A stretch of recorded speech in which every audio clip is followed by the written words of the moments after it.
How to reset Visual Studio settings to default. Hello everyone, welcome to this channel.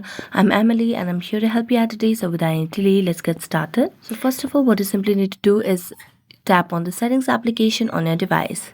As you tap on settings application, all you need to do is just scroll down and tap on apps.